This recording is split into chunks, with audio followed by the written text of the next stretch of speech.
The year is 2027, a time of great innovation and technological advancement, but also a time of chaos and conspiracy. Those words right there are ones that I often find myself constantly replaying in my head whenever I think of Deus Ex, spoken with Elias Tufexis' dark, gravelly voice while Michael McCann's epic score plays in the background. If you had asked my adolescent self who his favourite video game character was, one of the many options I probably would have given you would be none other than Adam Jensen, protagonist of Deus Ex Human Revolution and Mankind Divided, developed by Eidos Montreal. Without a doubt, two of my favourite games of all time. One of the very few I find myself going back to replay every now and then over the years. These two games definitely left quite an impact on me way back when. I was absolutely hooked, thanks to the soundtrack, art style, characters, gameplay, pretty much everything. Sure, I've played all of the other Deus Ex games, and I absolutely enjoyed them. Yes, even The Fall, probably because I played on iOS, but none of the other games in the series are even remotely as special to me as the Adam Jensen duology. Though the franchise may be dead, for now at least, I still have hopes that one day we'll get to return to its incredible world and finally conclude Adam Jensen's story once and for all. Hopefully in the not too distant future, now that the studio behind the games have been acquired by Embracer Group. But until that day comes, when we're blessed with the announcement of a new Deus Ex game, let's look back at Human Revolution, Mankind Divided, and explore what makes these games so memorable and so nostalgic for not just me, but many others around the world too.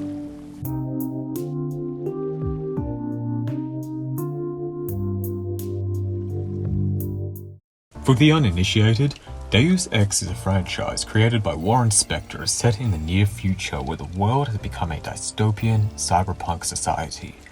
The series explores various conspiracy theories, most notably the Illuminati, as its protagonists often find themselves trying to stop them from controlling the world. Human Revolution and Mankind Divided in particular are prequels set before the first two games in the series, chronicling the adventures of Adam Jensen, an ex-SWAT now working as the chief of security for Sarif Industries. Following a terrorist attack, he becomes critically wounded and finds himself on death's door, leaving his boss with no other choice than to augment Adam with mechanical cybernetics in order to save his life. This event sets Adam on a globe-trotting journey, trying to solve the mystery behind this terrorist attack, a path that eventually leads him to the Illuminati, all while trying to come to terms with the trauma that he has endured, learning to live with the fact that he is now augmented, and that he will never be the same ever again. Although I bet the 6 sword arms helps the depression go down easy. By Mankind Divided, Adam has already long since embraced what he has become and is dedicated to using his newfound abilities in order to stop the Illuminati and ultimately save the world. Does he succeed in his task?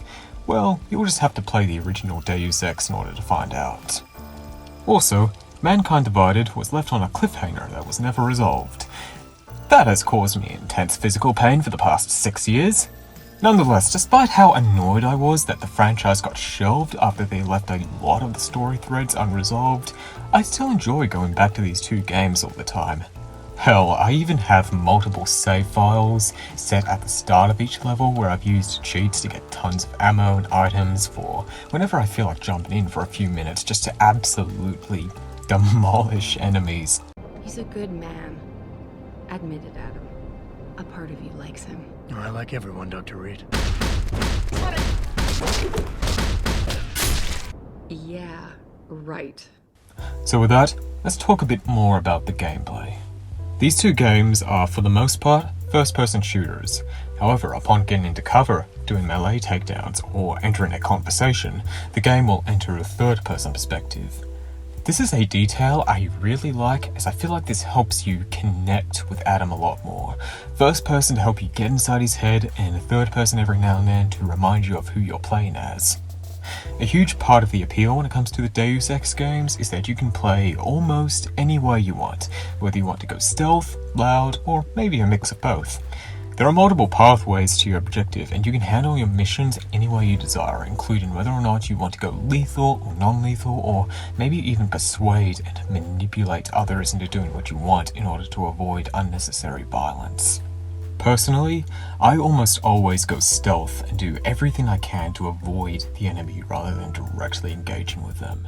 However, I will eliminate an enemy if they're in the way or if I'm at risk. Whether I use lethal or non-lethal depends on who they are. If they're a police officer, security guard, or just some common thug, then I'll probably go non-lethal. However, if the enemy is a terrorist or some sort of deadly, malicious threat, then I usually go lethal.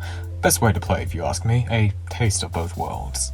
You also get to use a variety of weapons to achieve your goals, my favourite being the revolver because it makes Adam feel like a noir detective, you know, with the gravelly voice, chain-smoking habit, and trench coat. Though I often find myself using either the stun gun or silenced pistol due to my stealthy playstyle. However, in Deus Ex, the real fun comes from Adam's various augmentations, giving you a variety of abilities that can help enhance your chosen playstyle. Are you the stealthier sort like I am? Then the glass shield cloaking augmentation that can literally turn you invisible is a must-have. Like to dive in guns blazing? Then the rhinodermal armor is a necessity. You can also get augmentations that allow you to melee take down 2 enemies simultaneously, jump higher, survive falls from any height, see through walls, shoot explosives out of your arms, punch through walls, hack literally anything from computers, turrets, robots, and more. Oh, did I also mention that you can get augmentations that allow you to pick up vending machines and throw them at people? Death by a vending machine. How pointlessly tragic.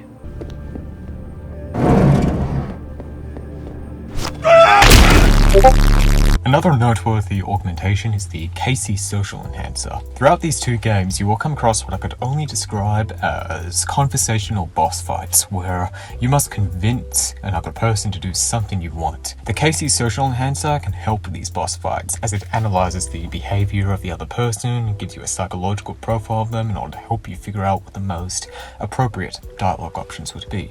Personally, however, I prefer to play without the social enhancer. It makes the conversations more challenging as you actually have to pay attention to their body language and what they're saying in order to choose the best answers. Nonetheless, there are tons of augmentations in these games, and I've only just barely scratched the surface. And even more in Mankind Divided, which are super fun, such as being able to slow down your perception of time, propel yourself across short distances, hack anything from a distance, shoot blades out of your arms, and much more. When it comes to creating your ideal Adam Jensen, the possibilities are endless. The game has actual boss fights too. Human Revolution has around 4, whereas Mankind Divided has just 1. I strongly disliked Human Revolution's boss fights back in the original release of the game, as did many others. The problem with those boss fights was that they were outsourced to a different company named Grip Entertainment during the game's development. The Deus Ex games take multiple different playstyles in consideration with its level design, but unfortunately, Grip Entertainment only took one playstyle into consideration: direct combat. This meant that if you had customized your Adam Jensen to be more of a stealthy hacker type of character instead of a fighter like I did, you were practically screwed and had no way of progressing beyond that boss fight. I remember back in the day, I was only able to get past those boss fights due to just simply getting lucky.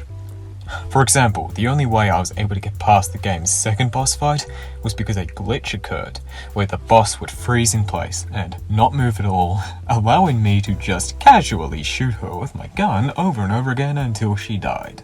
In future playthroughs of Human Revolution's original release, I remember going out of my way to stock up on as many explosives as I could throughout the entire course of the game, just so that I could cheese those boss fights as a stealthy character by simply blowing up the bosses rather than fighting them fairly.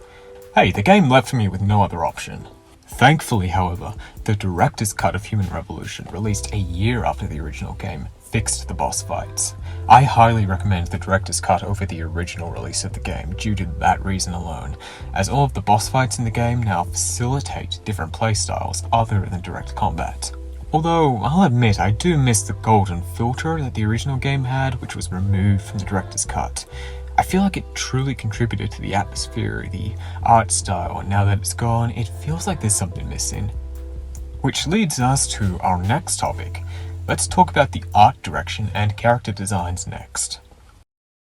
One of my favorite aspects of these 2 games is the art direction. Whereas the original Deus Ex had a more grounded art style, the art team for Human Revolution and Mankind Divided truly went out of their way to create one of the most unique and beautiful aesthetics I have ever seen in the video game medium. The art director, Jonathan Jacques-Bertet, refers to this as cyber renaissance, and I can't think of a more perfect term for what he and his team created. Black and gold are one of my favorite color combinations thanks to these games, as those colors feature prominently in the art direction for this game. The world of these games are high-tech and super futuristic. However, the fashion is heavily inspired by the Renaissance. My favorite examples of this are probably the character designs for Eliza Cassan and Megan Reed. I also really admire the floral design on Adam's original coat that he wears in Human Revolution. Something I didn't like all that much at first, but over time I grew to really enjoy. The Renaissance-style fashion featured more prominently in Human Revolution, however. In Mankind Divided, the developers enlisted the help of a real-life fashion label named Acronym to help them create the clothing in this game. So all of the NPCs and characters wear attire that leans more into techwear than Renaissance. I love the coat Acronym designed for Adam in particular. They took what made his coat in Human Revolution great and gave it a subtler, more militaristic feel, or at least as subtle as a lawn Matrix-style trench coat can get. The level design in these games are some of my favorites in all of gaming too, aside from Human Revolution's original boss fights. Especially in Mankind Divided, where the hub spaces and levels are filled with so much care and attention to detail that they truly feel lived in and alive. Seriously, the city of Prague in Mankind Divided is an absolute masterpiece with all of the care and work that went into it. However, I think my favorite areas in these two games are Adam's apartment. The locations feel like something straight out of a noir movie, and they're great examples of visual storytelling. Looking around these apartments not only gives you a sense of what sort of life Adam has led, but also gets you inside his mind, helping you understand who he is as a person a little more, giving you a sense for how his brain works. One of the most endearing facts about this character, which you can only get from paying attention to his living environment, is that Adam has a bit of a sweet tooth and likes to eat children's cereal a lot. Something that, from the outside looking in, you'd never guess due to the fact that he comes across as a stoic, standoffish, badass, cool guy all the time. Another cool detail is that you can see Adam has taken up clockwork as a hobby, dismantling and making clocks, learning more about how they work. Not only so that he could understand himself and his newfound augmentations even more, but also learn how to control his artificial limbs during the 6 months that he spent recovering from his operations. The fact that building model clocks was a huge part of Adam's physical rehabilitation is such a cool detail. There are so many other examples of great visual storytelling I could go on about, but instead I'll just leave it at that. If you're interested in trying these games, I highly recommend exploring his apartments and learning new things about Adam for yourself. I'm not going to take away the fun by spoiling them all here. If I'm being honest, I find it quite sad that Jonathan Jacques-Bertet left Eidos Montreal. He truly had a unique vision for this duology's art style, and if they ever make another Adam-centric Deus Ex game, his presence will sorely be missed. But I am genuinely looking forward to seeing what the next art director comes up with. I just hope that they will be able to create something just as distinct, atmospheric, and memorable. Speaking of atmosphere, what truly makes the visual aesthetic of these games really shine is the masterful and atmospheric score composed by Michael McCann. Both the visuals and soundtrack paired together are absolutely masterful. There are tons of noteworthy and recognizable tracks from these games. The most famous example is probably Icarus, the main theme from Human Revolution, a track that to this day still gives me chills. It's unique, epic, grand, dripping with so much atmosphere and emotion. Another I really like is the music that plays whenever you enter Adam's apartment in Human Revolution. I mentioned before how his apartments throughout the two games really help you feel like you're inside his head, and the music for his apartment really sells that. Adam is a troubled character in Human Revolution, and the music is reflective of that, with a solemn, introspective, meditative, and contemplative feel. Another standout is the music that plays during the opening credits. My two favourite opening credits in all of gaming would have to be the opening cutscene to Final Fantasy VIII and of course Human Revolution. I truly believe that this is one of the best openings in the history of gaming. Everything is on point. The music and the visuals are perfectly in sync with each other. The visual storytelling is very emotional and moving as we watch Adam being cybernetically reconstructed while we watch flashbacks of him with his ex-girlfriend Megan. Every time I replay this game, the intro never fails to suck me in. The soundtrack for Mankind Divided is exceptional too. I can still vividly remember how hyped I was upon seeing this game's trailer for the first time. Stoked to see that Adam Jensen was returning as the protagonist, something I never expected after the ending of Human Revolution, and the music playing in that trailer helped elevate my excitement to a whole nother level.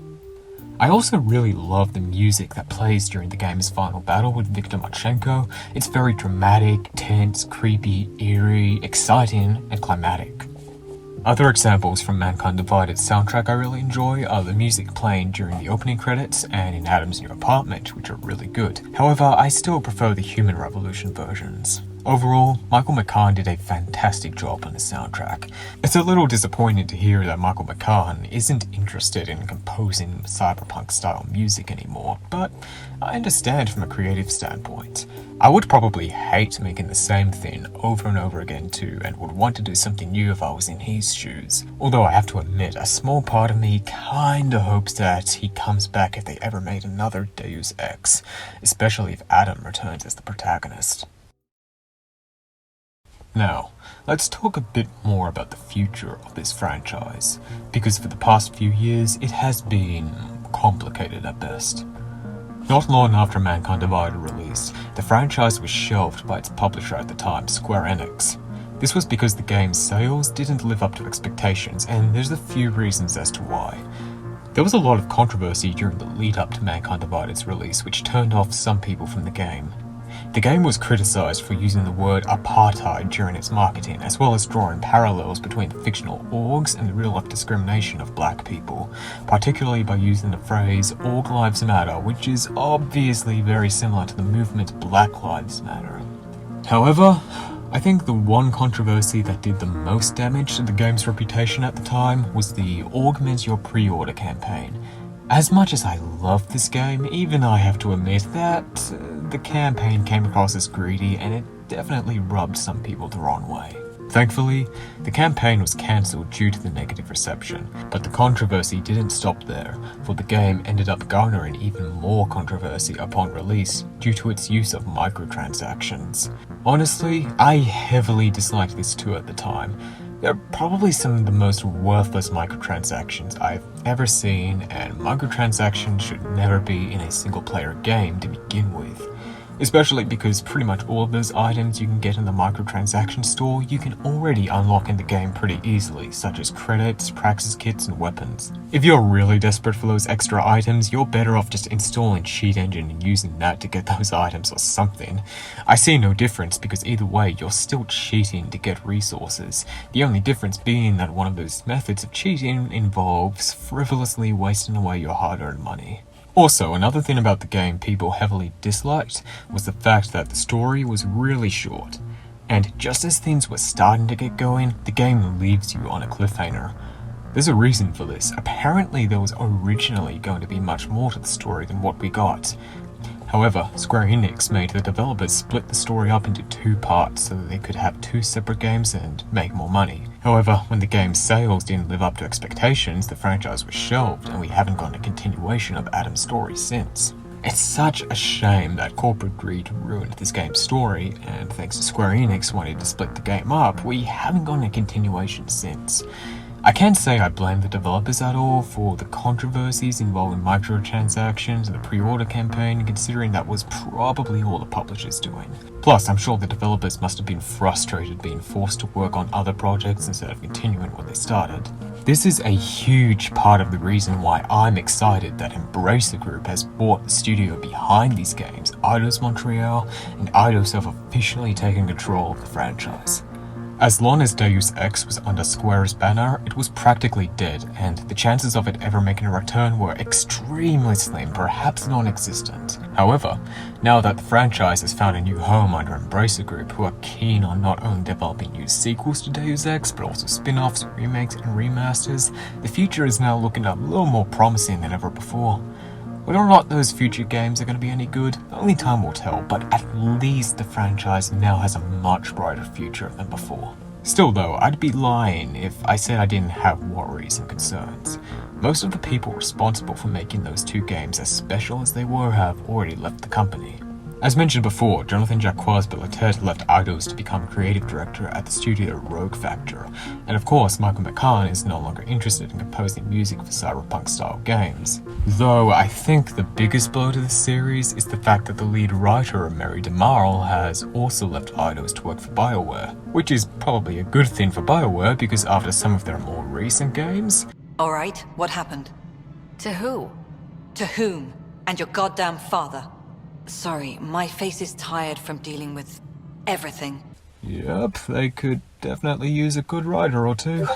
But it's still a shame that she'll probably never get to finish Adam's story and someone else will have to take on that responsibility in her stead, assuming the next Deus Ex game is even going to have Adam as a protagonist, that is. I'm all for the idea of seeing something new come out of this franchise, having some fresh blood come in and get their hands in the series, come up with something new and interesting. That honestly sounds really exciting. However, I want Eidos to wrap up Adam Jensen's story first before moving on to other things, tie up all the other loose ends, and finally give us some closure. It's just such a shame that if that day comes, then some of the best creative talent at the company responsible for making those two games as special as they were will most likely not be involved whatsoever. Regardless though, I'm still grateful that the franchise is now in the state that it is currently in. Even if the next game absolutely sucks, then, well, at least we actually got a new game. Something that I doubt would have ever happened had Eidos, Montreal, and the Deus Ex franchise stayed with Square Enix. So, that about does it for my thoughts regarding Deus Ex Human Revolution and Mankind Divided. I'm cautiously optimistic for the future, but for the most part, I'm still excited to see what comes next from this franchise. Adam Jensen is, without a doubt, one of my favorite video game characters, and there are so many other memorable characters from his story too, such as Malek, Pritchard, Saraf, and more who I would love to see again someday as well. So until we get confirmation as to what the next Deus Ex is going to be about, and if we ever see Adam Jensen again, I'll keep hoping.